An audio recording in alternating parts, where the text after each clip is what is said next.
नमस्कार, मी हेमंत देसाई ऑफिशियल या माझ्या यूट्यूब चॅनलमध्ये आपलं मनापासून स्वागत. सोनम वांगचुक हे उपोषणाला बसलेत आणि आजचा 19वा दिवस आहे.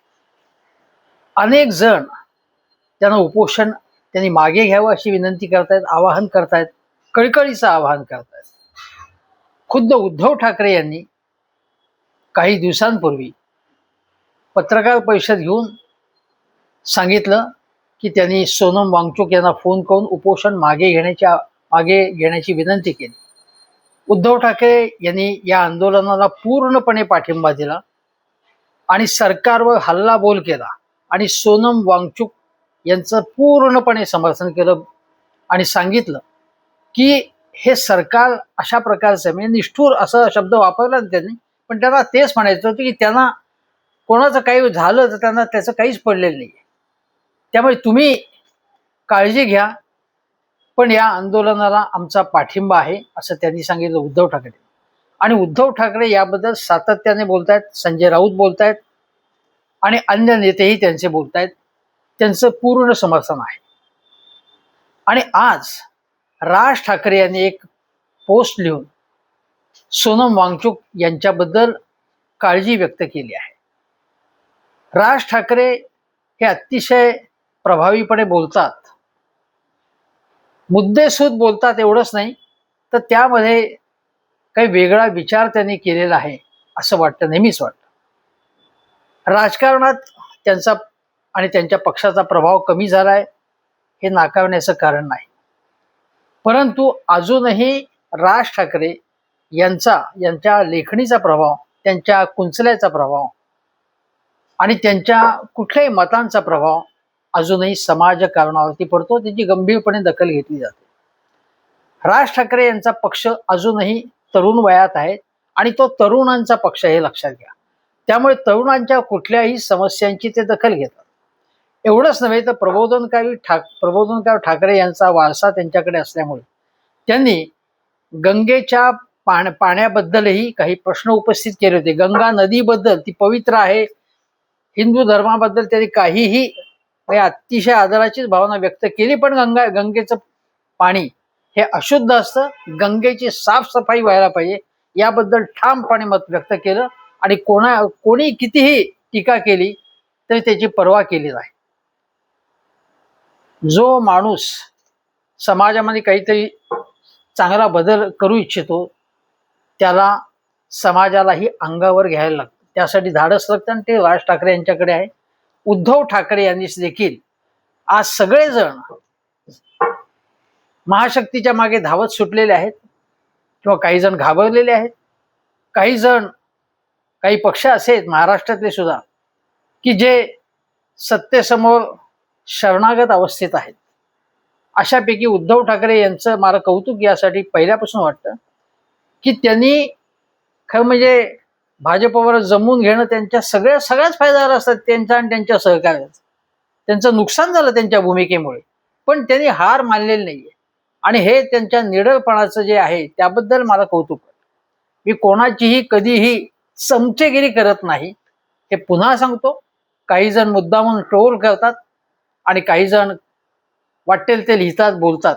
त्यांच्यासाठी मी मुद्दामून सांगतो, मी अशा लोकांचीही पर्वा मी करत नाही की जे अत्यंत निरर्गलपणे टीका करतात आणि त्याच्यामध्ये महाशक्तीचा सुद्धा हात असतो की महाशक्ती अशा टोलस आमच्यावरती सोडत असतात, पण आम्ही सुद्धा घाबरत नाही, कारण आम्हाला एक योग्य जे देशहिताची भूमिका आहे त्या भूमिकेच्या मागे आम्ही असतो. ज्यावेळी उद्धव ठाकरे किंवा त्यांच्या पक्षाचं राजकारण अगोदरचं मान्य नव्हतं तेव्हा टीकाही करतो शिवसेनेवर. राज ठाकरे यांच्या काही भूमिका पटल्या नाही तेव्हा त्यांच्यावर टीका केली, हे लक्षात घ्या. आज मला बोलायचं ते राज ठाकरे यांच्या या भूमिकांबद्दल, म्हणजे नवीन पोस्टबद्दल. आणि हे सांगायचं आहे की महाराष्ट्र हा देशाच्या राजकारणामध्ये नेहमी पुढे असतो.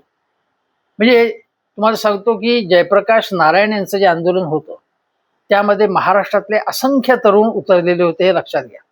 स्वातंत्र्य चळवळीमध्ये बंगाल आणि महाराष्ट्र आघाडीवरती होतं. म्हणजे परिवर्तनाची कुठलीही चळवळ असेल, अण्णा हजारेंचे आंदोलन, अण्णा हजारे तर महाराष्ट्रात होते, अण्णा हजारेंच्या भ्रष्टाचार विरोधी अभियानात महाराष्ट्रातले अनेक तरुण सामाजिक कार्यकर्ते त्यामध्ये त्यांनी उडी घेतलेली. पुढे ते आंदोलन भरकटलं, हा भाग वेगळा आहे.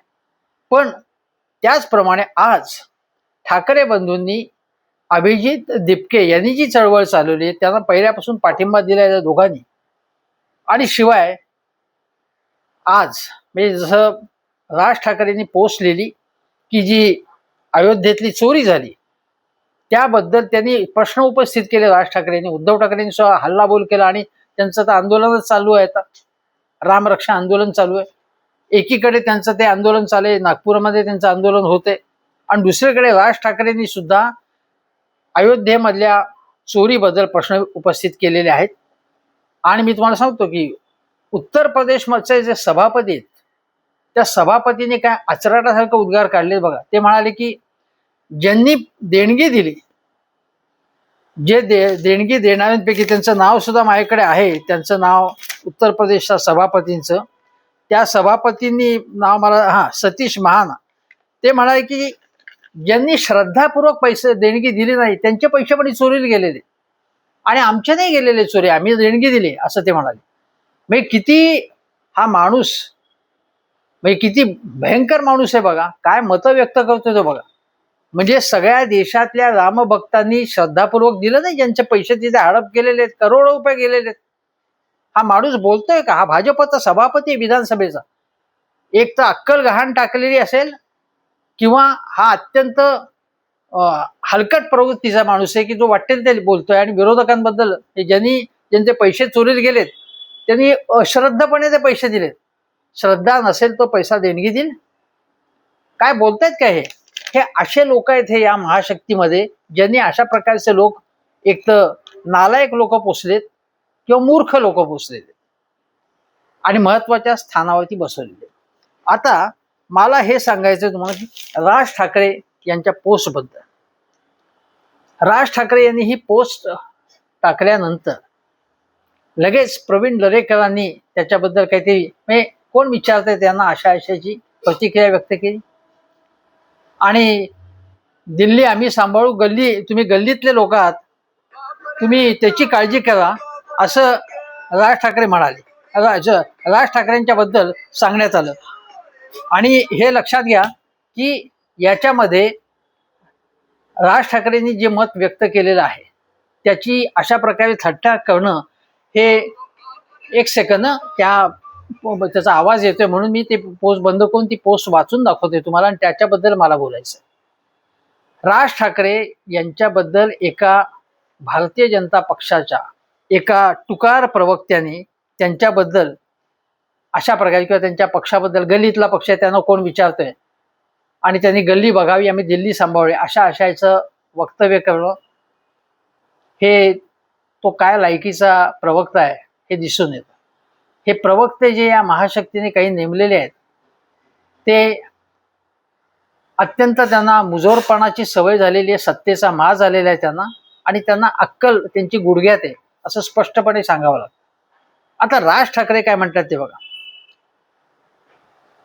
सोनम वांगचुक यांच्या उपोषणाचा हा 19वा दिवस आणि त्यांच्या तब्येतीच्या ज्या बातम्या ऐकू येत आहेत त्या पाहून सोशल मीडियावर दिसत आहेत ते निश्चित काळजीत टाकणारे आहेत.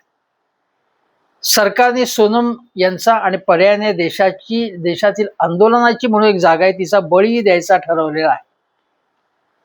आणि हे सरकार जिथे श्रीरामाच्या तिजोरीला लुटलं जात असताना शांतपणे बघू शकतं तिथे त्यांना नागरिकांच्या आंदोलनाने काय फरक पडणार.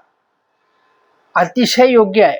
अण्णा हजारेंच्या आंदोलनामुळे काँग्रेस सरकार हटवायचं होतं किंवा त्यांच्या विरोधात वातावरण तयार करण्यासाठी संघ आणि भाजपने अण्णांच्या आंदोलनाचा वापर केला. त्यावेळी या नागरिकांच्या आंदोलनाला भाजपचा पाठिंबा होता. ते भ्रष्टाचार विरोधी किंवा लोकपालासाठी आंदोलन होतं. मग आता हे आंदोलन जे आहे ते नीट परीक्षेचे पेपर लीक झाले, एकूण परीक्षा पद्धती, एकूण शिक्षण पद्धती, त्यातला भ्रष्टाचार, गैरव्यवहार, अकार्यक्षमता याच्याबद्दल आहे ते देशहितच आहे. अशा वेळी या नागरिकांच्या आंदोलनाबद्दल कुत्सित भावना ठेवणं, तुच्छता ठेवणं, त्याचे लक्षच नाही जाणं त्यांच्याकडे, याला काय म्हणायचं हा राज ठाकरे यांचा प्रश्न आहे. आणि आज एका भारतीय जनता पक्षाच्या एका प्रवक्त्याने असं सांगितलं की अभिजित दिपके यांचं जे आंदोलन आहे आणि त्यामध्ये सोशल मीडियाची स्पेस त्यांनी विकत घेतली आणि ती त्याच्या मागे कोण आहेत, मीडिया स्पेस, सोशल मीडियाची स्पेस विकत, म्हणजे त्यांना एवढा रिस्पॉन्स मिळाला, हा विकत घेतलेला आहे त्यांनी, म्हणजे असं त्यांनी सांगितलं.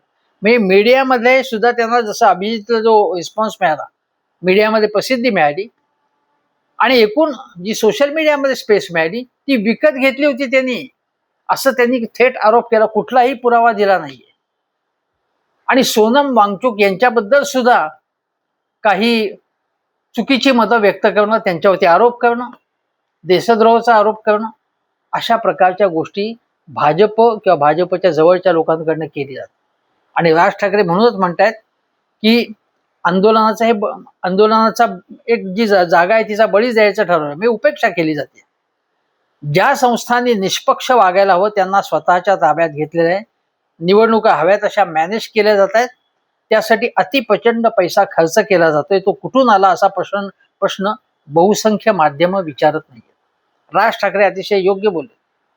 आणि उलट हीच बहुसंख्य माध्यमं त्यांच्या अदृश्य बॉसच्या सांगण्यावर सत्ताधाऱ्यांच्या पक्षातील स्वकीयांची बाजू घेऊन विरोधकांना कसं बदनाम करता येईल यात व्यस्त आहेत. आता राज ठाकरे हे जे म्हणतायत ते मी आणखीन त्याची उकल करून दाखवतो. सगळ्या गोष्टी एका पोस्टमध्ये त्यांना सांगता येत नाही, पण मी एक उदाहरण सांगतो. सुधीर चौधरी ज्यांना काही कोटी रुपये पगार देऊन दूरदर्शनने आपल्या सेवेत घेतले, एक पत्रकार, जे सुधीर चौधरी एका खाजगी चॅनलमध्ये असताना त्यांनी काही गैरप्रकार केला, उद्योगपतीशी काही व्यवहार करण्याच्या संदर्भात, म्हणून त्यांना तुरुंगात टाकण्यात आलेलं होतं. ते सुधीर चौधरी हे आज मी असं एक ऐकलं त्यांचं वक्तव्य की अभिजित दिपके हा जे आंदोलन करतो आहे ते सगळं संशयास्पद प्रकरण आहे. आणि अभिजित दिपके हा एकूण म्हणजे सरकारला कसं बदनाम करतो आहे याबद्दल ते बोलले. म्हणजे त्यांनी म्हणजे अभिजित दिपके हा सोनम वांगचुक यांचं काय म्हणतात ते त्यांचा जीव जावा अशी त्याची इच्छा असावी अशा आशयाचं ते बोलले सुधीर चौधरी. आणि अभिजितनी सोनम यांच्याशी बोललं पाहिजे, अरे मोदींनी बोललं पाहिजे, अमित शहांनी बोललं पाहिजे, धर्मेंद्र प्रधानचा राजीनामा घेतला पाहिजे किंवा सरकारने काही प्रतिनिधी पाठवले पाहिजेत. सरकारने काही करू नये. अभिजित दिपकेने म्हणजे त्यांचा जीव थोडा याच्यावरती लावलेला आहे जणू. म्हणजे ह्या काय बोलतोय का, हा गोदी मीडियाचा, म्हणजे दूरदर्शन म्हणजे काय, आता दूरदर्शन हे सरकारचंच माध्यम आहे. त्याच्यावरती ही अशा लायकीची माणसं आहेत की जे अगोदर एका चॅनलमध्ये असताना भारतीय जनता पक्षाची तळी उचलत होते फक्त, असा हा माणूस. गोदी मीडियावरती आज या आंदोलनाला पुरेशी जागा दिलेली जात नाही. या आंदोलनाच्या बद्दल मी सुद्धा व्हिडिओ केला, मी पोस्ट लिहिली की सोनम वांगचुक आणि अन्य लोकांबद्दल वाटेल ते आरोप करणं हा प्रकार सुरू आहे. हे सगळं कोण करत आहे हे आपण सहज समजू शकतो. आणि म्हणून राज ठाकरे जे म्हणतात ते बरोबर. आता या आंदोलनाला समाजाच्या वेगवेगळ्या थरातनं प्रतिसाद वाढत चाललेला, प्रतिसाद मिळतो. त्या ठिकाणी सुद्धा गर्दी आहे, गर्दी वाढते. आणि अतुल कुलकर्णी असतील, सयाजी शिंदे असतील, कुणाल कामरांनी तर सांगितलं की सीता देवींच्या रामाच्या वरनं राजकारण करणारा हा जो पक्ष आहे, हा पक्ष सीतेची काळजी करण्याच्या ऐवजी नीता भाभींच्या नवऱ्याची काळजी घेतोय, म्हणजे अंबानींचं भलं साधतं, असं त्याने एक थट्टेमध्ये म्हणाल कुणाल कामरा. त्याच्या छोट्याशा भाषणाला तिथे जंतर मंतरवर चांगला रिस्पॉन्स मिळाला. विशाल दादलानी, असे अनेक वेगवेगळ्या थरातले लोक तिथे जात आहेत, भेट देत आहेत, हे आपण लक्षात घेतलं पाहिजे. लेखक आहेत, कलावंत आहेत, संगीतकार आहेत, गायक आहेत, वेगवेगळ्या क्षेत्रातले लोक, अभिनेते आहेत, दिग्दर्शक आहेत. आणि त्यामुळे तरुणांपासून अगदी वेगवेगळ्या वयोगटातील वेगवेगळ्या थरातील लोकांचा या आंदोलनाला प्रतिसाद मिळतो. आता राज ठाकरे पुढे काय म्हणतात ते बघा. मी तुम्हाला गोदी मीडियाबद्दल जे बोलले ते योग्यच आहे. राज ठाकरे पुढे असं म्हणतात की बहुसंख्य माध्यमं त्यांच्या अदृश्य बॉसच्या सांगण्यावरून सत्ताधाऱ्यांच्या पक्षातील स्वकीयांची तळी उचलून विरोधकांना बदनाम करतायत आणि जी माध्यमं बोलतायत त्यांना आणि त्यांच्या मालकांच्या डोक्यावरती एक टांगती तलवार आहे. म्हणजे कसं आहे की यांना जाहिराती सगळ्यात जास्त सरकार 2014 पासून आपण लिहून घ्या किंवा आकडेवारी बघा, कॉर्पोरेट क्षेत्र, खाजगी क्षेत्र, प्रायव्हेट क्षेत्रापेक्षा सरकारच्या जाहिराती मीडियाला जास्त प्रमाणात आणि त्यामुळे त्यांचा मीडिया ऐकतो. जर संपादकाने ऐकलं नाही तर त्याला काढून टाकलं जातं आणि मालकाला सांगून कामं होतात सगळी. त्यामुळे तिथे जे सगळे काम करतात पत्रकार ते सगळे ते श्रमिक पत्रकार असतात. त्यांचा काही नाईलाज असतो. काही जण चमचेगिरी करण्यामध्ये उस्ताद असतात, जो कोणी सत्तेवरती असेल त्याची. पण असंख्य पत्रकार हे प्रामाणिकपणे काम करतात. त्यांना मालक जे सांगेल त्याप्रमाणे वागायला आणि मालकावरती सरकारचा दबाव असतो. आता राज ठाकरे म्हणतात सोनम वांगचुक यांच्याबद्दल एकेकाळी भाजपला आस्था होती. भाजपचं एक बरं असतं, त्यांच्या सोयीचा असेपर्यंत त्यांना तो माणूस प्रिय असतो. बघा, हे अतिशय योग्य आहे.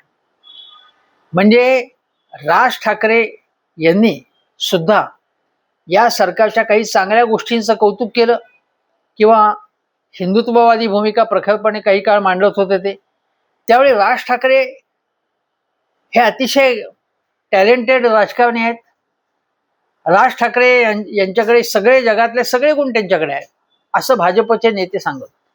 ज्या क्षणी त्यांनी या सरकारच्या काही चुकांवरती दोष आक्रमण करायला सुरुवात केली त्याबरोबर ते वाईट ठरलं. म्हणजे राज ठाकरे यांची भूमिका अशी असते की मला जे पक्ष कुठलाही असो, सत्तेवर कोणी असो, योग्य वाटलं तर मी चांगलं म्हणतो आणि वाईटाला वाईट म्हणतो. पण त्यांनी वाईट म्हणलेलं यांना चालत नाही आणि त्या लोकांना हे त्रास द्यायला लागतात. जसं की अशोक चव्हाणांपासून जे लोक किंवा उद्धव ठाकरेंच्या पक्षातले जे लोक तिकडे गेलेले आहेत, शिंदे सेनेत गेले असतील, भाजपमध्ये, ते गेल्याबरोबर त्यांचे सगळे गुण दिसायला लागले. जेव्हा विरोधात होते तेव्हा त्यांचे दुर्गुण दिसत होते आणि भाजपचे प्रवक्ते नेते उठसूट त्यांच्यावरची टीका करत. आणि त्यामुळे राज ठाकरे यांचा हा मुद्दा योग्य आहे.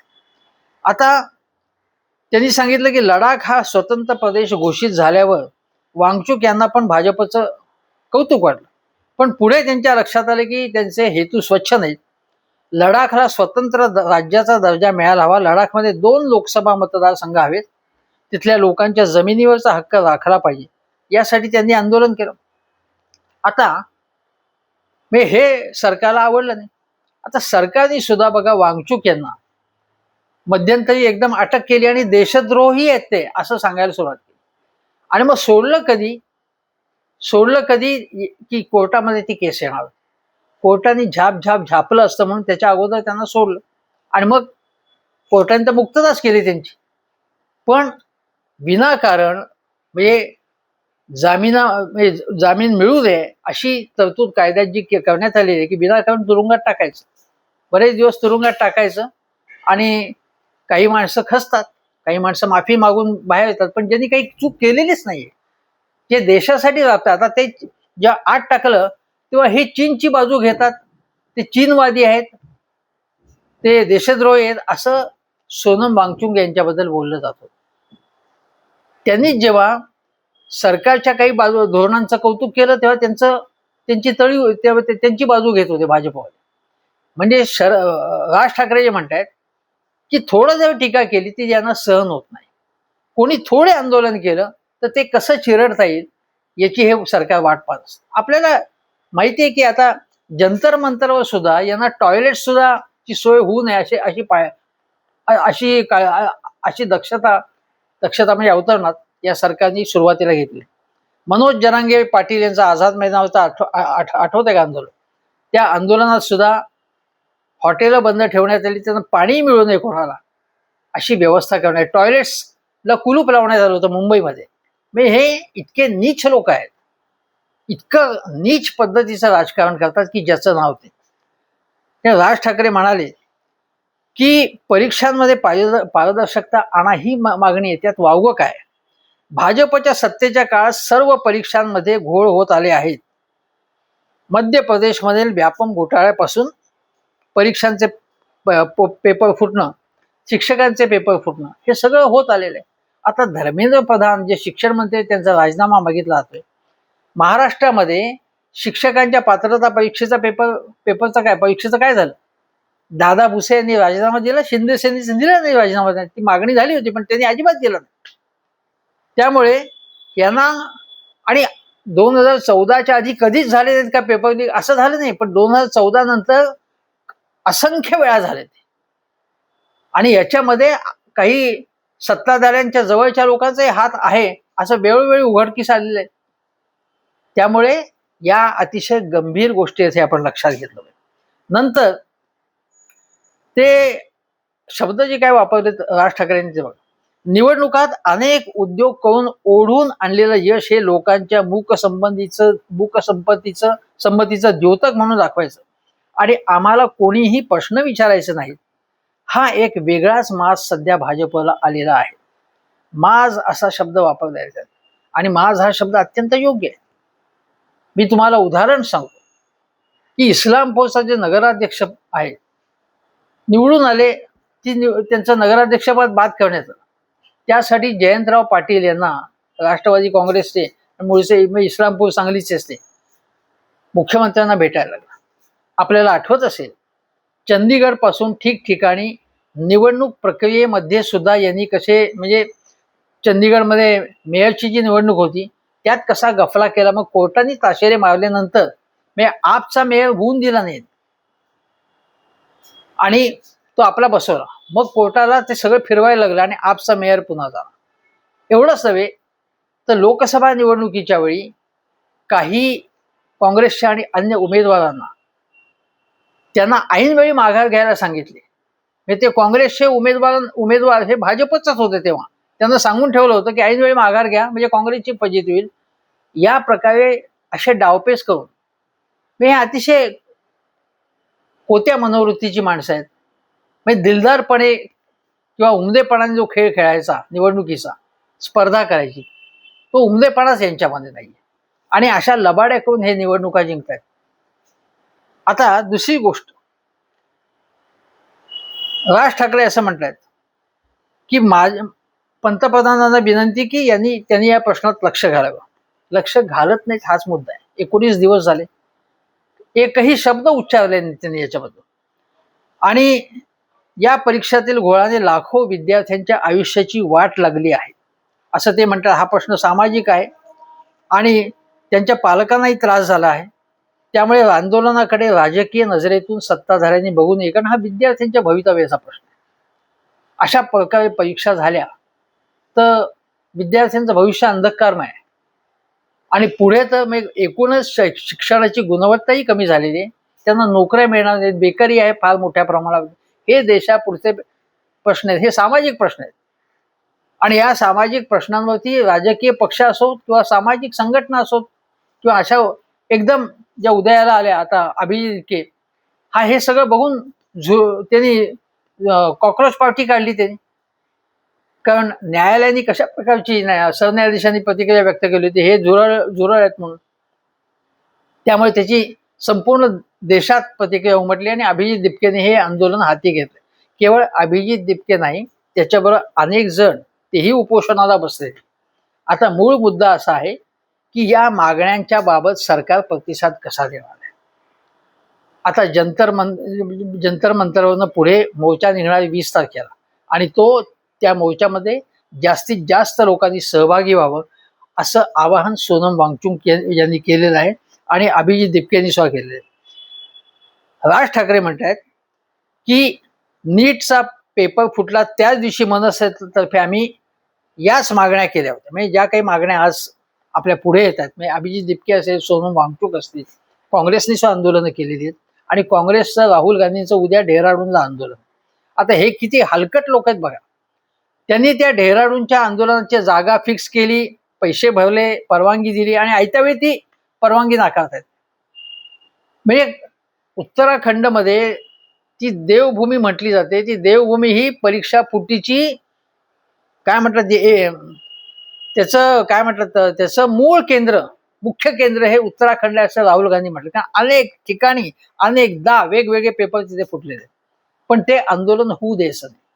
कोटामध्ये जे आंदोलन राहुल गांधींनी केलं त्याला चांगला प्रतिसाद मिळाला. फार चांगल्या पद्धतीने राहुल गांधींनी ते कंडक्ट केलं, पण त्या आंदोलनाला प्रसिद्धी मिळून दिली नाही, गोदी मीडियाने दिली नाही प्रसिद्धी. आणि अशा प्रकारे जे जे कोणी कुठेही विरोधी आंदोलन असते ते कसं चिरडता येईल हे बघितलं. माधव जामदार जे बॉम्बे हायकोर्टचे जज आहेत ते म्हणाले की आंदोलन करणं हा अधिकार आहे, अशा आंदोलकांना तडीपार करणं किंवा त्यांच्या विरोधात भूमिका अशा प्रकारची घेणं, त्यांचा हक्क डावलणं हे चुकीचं आहे. पण कोर्टाने सांगितलेल्या अनेक ऑर्डर्स प्रत्यक्षात अंमलात आणल्या जात नाहीत. हे दुर्दैव आहे आपल्या देशाचं. आता हे जे राज ठाकरे म्हणतात, हे सरकार राजकीय किंवा निवडणुकांचा स्वार्थ नसेल तर कदापि कुठल्याही आंदोलनाकडे बघणार नाही. ते कायम आंदोलनकर्त्यांना देशद्रोही ठरवणार, यात काहीतरी घातपात आहे अशा शक्यता पेरणार आणि कुजबूज मोहिमांवर आणि यंत्रणांच्या जोरांवर यांचा डोलारा पक्का आहे.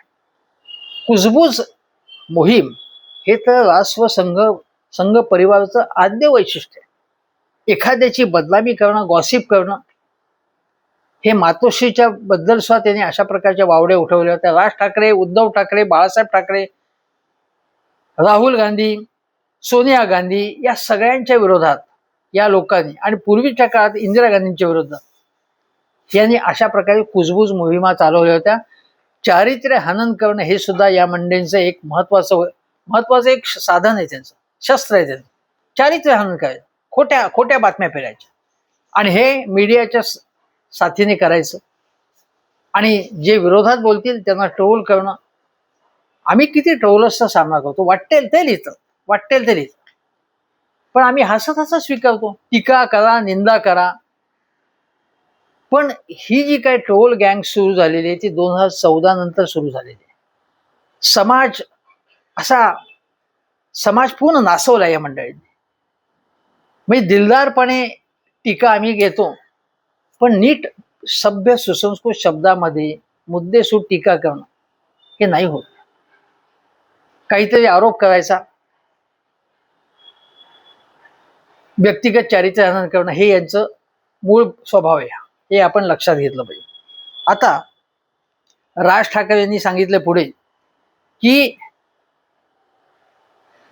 अनेक सोनम वांगचुक यांच्यासारख्या आंदोलकांना लोळवायला हे सरकार कमी करणार नाही. आत्ताच मला अनेकदा एक विचित्र तणावयुक्त शांतता दिसत आहे. अतिशय महत्वाचं बोलले. त्यांना कुठेतरी समाजामध्ये खळबळ दिसते, राज ठाकरे अस्वस्थता दिसते, मार्ग अनेकदा पटकन सापडत नाही. पण ही खळबळ तुम्हाला सांगतो की इंदिरा गांधींनी आणीबाणी लादण्याच्या अगोदर ज्यावेळी 73 मध्ये म्हणजे बघा ते सातत्याने दुष्काळ पडत होता, गरिबी फार मोठ्या प्रमाणात होती, विषमता मोठ्या प्रमाणात होती, भाववाढ प्रचंड होती.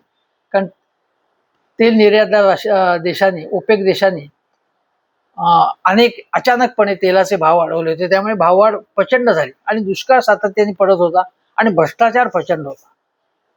तिथून जयप्रकाशांचं आंदोलन आणि नवनिर्माण आंदोलन आधी गुजरातमध्ये मग बिहारमध्ये सुरू झालं आणि ती ठिणगी पसरायला वेळ लागला. ही अस्वस्थता ही कुठेतरी आणि विशेषतः तरुणांमधली अस्वस्थता, नैराश्य आणि नैराश्याचं रूपांतर पुढे संतापात होऊ शकतं. हे राज ठाकरे यांना कुठेतरी जाणवतंय, कुठेतरी दिसतंय. आणि राज ठाकरे म्हणतात पारदर्शक व्यवस्थेसाठी आम्ही सातत्याने उभे आहोत आणि हे योग्य आहे. रेल्वे भरतीच्या संबंधात सुद्धा राज ठाकरे यांच्या पक्षाने आंदोलन केलं होतं आणि त्यामध्ये मराठी माणसांना नोकऱ्या मिळवून दिलेल्या होत्या. आता काही गोष्टी अजून सांगायच्या झाल्या त्या अशा की एक महादेव ॲप आहे आणि ते महादेव ॲपचा जो मालक आहे त्याचं नाव काय जे असेल ते असेल आणि ते बेटिंगचं रॅकेट वगैरे, आणि त्याच्यामध्ये भूपेश बघेल जे काँग्रेसचे छत्तीसगडचे मुख्यमंत्री आता नाहीत माजी, त्यांच्याशी त्यांचा संबंध जोडून त्यांना जेवढं बदनाम करता येईल तेवढं बदनाम करण्यात आलं. आता या महादेव ॲपचा जो मालक आहे तो भाजपशी संबंधित आहे हे पुढे उघड झालं आणि मग लक्षात आलं की याचे भारतीय जनता पक्षाच्या अनेक बड्या नेत्यांबरोबर फोटो आहेत, गोदी मीडियातल्या काही पत्रकारांबरोबर फोटो आहेत. आता हे केवळ फोटो आहेत म्हणून त्याचा त्यांच्याशी हितसंबंध आहे असं मी म्हणत नाही, पण भारतीय जनता पक्षाशी संबंधित तो होता, त्यांच्या आर्थिक विभागाशी संबंधित होता अशी माहिती समोर आलेली. आता नाईलाज झाला म्हणजे गळ्यापर्यंत आल्यानंतर मग त्याच्यावर कारवाई झालेली आहे, हे आपण लक्षात घ्या. तसंच अजून एक गोष्ट सांगायची आहे ती अशी की राज ठाकरे म्हणाले की या यंत्रणांचा कसा दुरुपयोग केला होता. हे 24 तास पक्ष फोडण्यामध्ये आणि कुठल्याही मार्गाने निवडणूक जिंकायची आहे. आता मतदारसंघ पुनर्रचना विधेयक कुठल्याही प्रकारे कसं मंजूर होईल यामध्ये ते व्यस्त आहेत. त्यांना अभिजित दिपके, सोनम वांगचुक काय वाटतं त्यांचं उपासमार त्यांची झाली, उपोषण केली त्यांनी, कोणी मेलं तरी त्यांना त्याची काय पडलेली नाही. त्यांना पक्ष फोडून आपली ताकद वाढवायची आणि यापुढे उत्तर प्रदेश असेल, अन्य ठिकाणी जिथे निवडणुका व्हायच्या, गुजरात, पंजाब, त्या निवडणुका जिंकायच्या. बाकी त्यांना काहीही दिसत नाही. एकच लक्ष निवडणुका जिंक, त्यासाठी पक्ष फोडायचा. आणि म्हणून त्यांनी बघा तृणमूल काँग्रेसचा जो एक नेता होता, जो मदन मित्रा, जो गॉगल घालून कालपर्यंत ममता बॅनर्जींचा विश्वास होता, त्याच्या मागे ईडी लावली, त्याच्या कुटुंबियांच्या मागे ईडी लावल्यानंतर तो एकदम भाजपला वश झाला. म्हणजे जो एक गट तृणमूलमधून बाहेर आले त्या गटात सामील झाला. ज्या त्या फुटीर गटाला, ज्या गद्दारांना हा शिव्या घालत होता कालपर्यंत, तो आता त्यांच्या बाजूला जाऊन तो ममता दीदींच्यावर आरोप करत सुटलाय. काय बघा म्हणजे कशा प्रकारे हे यंत्रणांचा दुरुपयोग करतात. आता ज्या पद्धतीने संस्था ताब्यात घेत आहेत, माध्यमं ताब्यात घेत आहेत असं राज ठाकरे बोलत आहेत आणि यांना पक्ष फोडायला वेळ आहे, पण देशासाठी यांना किंवा तरुणांसाठी वेळ नाहीये, हे आपण लक्षात घेतलं पाहिजे. आता महाशक्ती, मी तुम्हाला सांगतो की कुठल्याही देशामध्ये मोनोपॉली निर्माण होऊ नये. कॉर्पोरेट सेक्टरमध्ये असं का म्हटलं जातं, कारण मोनोपॉली निर्माण झाली आणि एखादी कंपनी किंवा काही कंपन्या अशा इतक्या मोठ्या होतात की जीवनाच्या प्रत्येक क्षेत्रामध्ये त्या लुडबुड करायला लागतात. त्यामध्ये त्यांचे उद्योग हे नंबर 1 असतात आणि मग त्यांची इतकी ताकद वाढते की त्यानुसार सरकारला धोरणं ठरवायला लागतात. जसं भारतामध्ये 2 मोठ्या कंपन्या म्हणजे अदानी आणि अंबानी या झाल्या, त्यांनी त्या सगळ्या क्षेत्रात, मीडिया सगळ्या क्षेत्रात आहेत आणि त्यांना अनुकूल अशी धोरणं आखली जातात आणि याला आपला विरोध आहे. त्याचप्रमाणे आज महाशक्ती म्हणजे भाजप हा एखादी मोनोपॉली असावी, तसं संपूर्ण राजकारणात त्यांची मक्तेदारी प्रस्थापित झाली आणि त्यामुळे जी मक्तेदारी असते तेव्हा मक्तेदारीचं रूपांतर पुढे माझामध्ये होतं, कारण कोणी समोर नाहीच आहे आव्हान द्यायला. अशी जेव्हा परिस्थिती त्यांना आहे असं वाटतं तेव्हा ते वाटेल ते करायला तयार होतात. पण जगामध्ये हिटलरपासून अनेक असे हुकुमशाह झालेले आहेत की ज्यांना पुढे झुकावं लागलं. इंदिरा गांधी सुद्धा फार मोठं व्यक्तिमत्व होतं, अर्थात मोदींच्या पेक्षा त्या खूप मोठ्या ग्रेट होत्या, पण इंदिरा गांधींनी आणीबाणी लादल्यानंतर त्यांचाही पराभव झाला.